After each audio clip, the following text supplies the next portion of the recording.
Hello guys, അപ്പം ഞാനിന്ന് പറയാൻ പോണത് ഈ യൂറോപ്പിലേക്ക് ഞാൻ വരുന്നതിന് മുമ്പ് എനിക്കുണ്ടായ ചെറിയ ചെറിയ മണ്ടൻ തെറ്റിദ്ധാരണകളാണ്. അപ്പോൾ ഇവിടെ വന്നതിന് ശേഷം അത് മാറിപ്പോയി. ഫസ്റ്റത്തെ എന്താണെന്ന് വെച്ചിട്ടുണ്ടെങ്കിൽ നമ്മൾ യൂറോപ്പിൽ വരുമ്പോൾ നമുക്ക് ലക്ഷങ്ങൾ സാലറി ഉണ്ടാവും.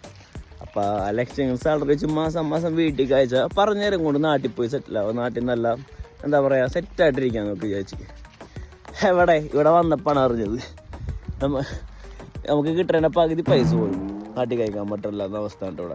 അടുത്ത എന്താണെന്ന് വെച്ചിട്ടുണ്ടെങ്കിൽ ഇംഗ്ലീഷ് എന്താ പറയുക സായിപ്പന്മാരെല്ലാവരും യൂറോപ്പിൽ വരുമ്പോൾ സായിപ്പന്മാരെല്ലാവരും വളരെ വെൽ എഡ്യൂക്കേറ്റഡ് ആയിരിക്കും, നല്ല ഫുൾ ഇംഗ്ലീഷ് ആയിരിക്കും. ഇംഗ്ലീഷ് പച്ചവെള്ളം പോലെ സംസാരിക്കുന്നതൊക്കെയാണ്. എവിടെ ഒട്ടുമിക്ക എണ്ണത്തിനും അവർ ലോക്കൽ ലാംഗ്വേജ് അല്ല വേറെ ഒന്നും അറിയില്ല. ഈ ഗൂഗിൾ ട്രാൻസ്ലേറ്റർ കൊണ്ടുള്ള നമ്മൾ ജീവിച്ചു പോകൂടെ, അങ്ങനെ കേട്ടോ അവസ്ഥ. പിന്നെ അടുത്ത എന്താണെന്ന് വെച്ചിട്ടുണ്ടെങ്കിൽ ഈ സായിപ്പും മാതാമേ ഫുൾ ടൈം ബിക്കിനിട്ടൊക്കെ ഇങ്ങനെ കറങ്ങി കിടക്കും. അതൊക്കെയാണ് നമ്മൾ വിചാരം കേട്ടോ.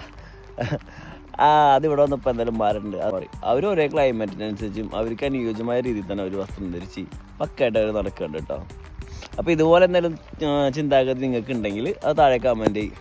ഈ സായിപ്പും മാതാമൊക്കെ നല്ല വെൽ എഡ്യൂക്കേറ്റഡും എന്താ പറയുക നമ്മളോടൊക്കെ നല്ല ഫ്രണ്ട്ലി ആയിട്ട് നമ്മുടെ നാട്ടിലൊക്കെ ടൂറിസ്റ്റുകളൊക്കെ വരുമ്പോൾ കണ്ടല്ലോ നമ്മൾ ഹായ് ഹലോ ഒക്കെ പറഞ്ഞു പോകുന്നത് അതുപോലൊക്കെ ആയിരിക്കുന്നു. എവിടെ റേസിസം അതിപ്പോഴും ഇവിടെ ഉണ്ടെന്നുള്ളത് മനസ്സിലായിട്ടുണ്ടാവും.